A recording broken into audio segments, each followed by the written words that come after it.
So I thought I'd record some thoughts in regards to this Covington Catholic debacle and the culture war in general, because this is amazing. It's genuinely an incredible thing. And I think that the way they're looking at this and the reason they reacted in such an extreme way and projected so much of their fear onto it is because it is kind of a representation of all of their worst fears coming to life. So the thing that happened here is that the Native American man walked into a crowd of kids, but this wasn't just any crowd of kids, that's the thing. What they were is a fairly tightly knit group from a specific school, so they all know each other, and they've got like school chants and things like this that they do as part of sort of like morale building and sort of team building for the school itself.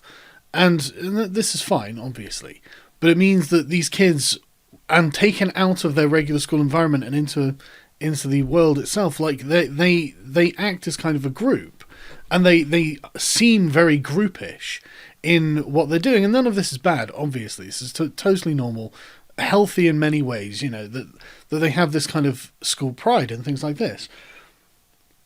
But if you're looking at them from outside, and I should have got the video ready prepared to do this, but you can go look at this yourself. If you're looking at them from the outside, I can see why someone who is, I guess I would call a racialist, like the Native American chap there, might look at that and see something that I personally don't see. I'm not saying that he's right, obviously, but I'm saying that I can see that he would see that. And obviously he did, and he started moving towards them. Now, usually when the sort of Native American activist conjures up like the cultural power that being Native American holds. For example, he's doing his tribal chant and he's banging a drum and he's got a couple of people with him. It's like to make it look like some kind of formalized Native American ceremony or something like that. It's expected that people will defer, especially young men, especially young white men, especially young white men who seem to think that who should probably know better. And most of them did. He started walking through the crowd, and the crowd starts parting, as one would expect. But then you came to this kid who decided that he wasn't going to move.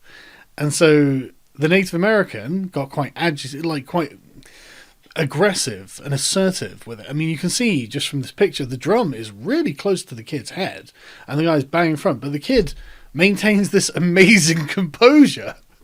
And probably out of nervousness, but I do wonder what he was thinking about. Just like, I'm not going to move, because it's that is the issue. I think it's not that he was smiling, because if the rest of them were smiling, but they all moved. But this kid decided he was going to stand exactly still, and he knew that if he did that, he couldn't be accused of doing anything wrong.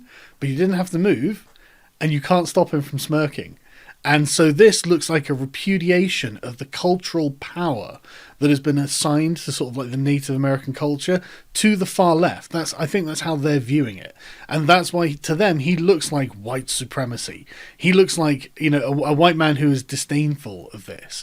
But the thing is, he doesn't have to move, and he could have been any race he liked, you know, it could have been any race. You know, the fact would have been it was a guy with a MAGA hat who wasn't prepared to move in the face of this culture. And I think that's sort of, even if they don't consciously think of it that way, and I think a lot of them do consciously think of it that way, like that's basically the problem. And effectively what they're seeing is like Pepe come to life.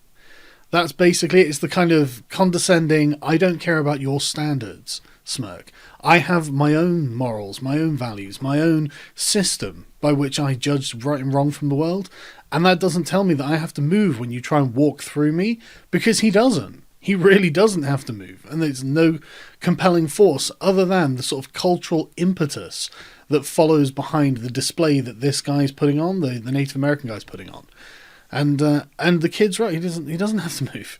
And they suddenly flip the fuck out. That was the worst thing, wasn't it? I mean, that was just, they went nuts, absolutely fucking nuts. And it was just like, right, okay, we've got to destroy this. We have got to destroy this kid, all of these kids, then the school, then anyone else involved, and maybe we should start looking at some of the other schools as well. These are schools of rapists, of murderers, of genociders, Nazis, all of the worst stuff. And I'm just like, I'm not seeing that at all. I'm just seeing a bunch of kids, and one of them is a cheeky shit. That's it. He's just a bit of a cheeky shit. But to be fair, I like that. I respect that. And also, there's a good reason why he doesn't have to move. There is something symbolic about wearing a MAGA hat and not bowing in the face of progressive moral standards. It's the same thing with Kanye West and his MAGA hat, where he's like, look, it means they don't get to tell me what I've got to do. This old guy was telling him what to do, even implicitly, through just walking and presenting in the way that he was. And this kid was like, you know what, no. I've got every right to stand here. There's no reason that you should be able to force me to move. And he did. And it showed that, honestly, all of the power and social power of the left is all built on our consent and our permission. This is what he is showing. It's all an illusion. The way to stop the left is literally to say, no, I don't think that's correct. I don't agree with your moral standards. I don't think that's right. I don't think that I'm wrong. I think that is in fact an inversion of what is really happening here, because it's just genuinely seems to be with almost all of the left at this point. They have a total inversion of values, where they seem to value weakness rather than goodness. And it's just like, no, sorry. I'm sorry, I reject your moral framework entirely, and I think that's the thing that flipped out the left the most. Because you've got teenage Pepe just wearing his MAGA hat and smugly grinning as a cultural icon of the left, just has to stand there impotently and can't go any further.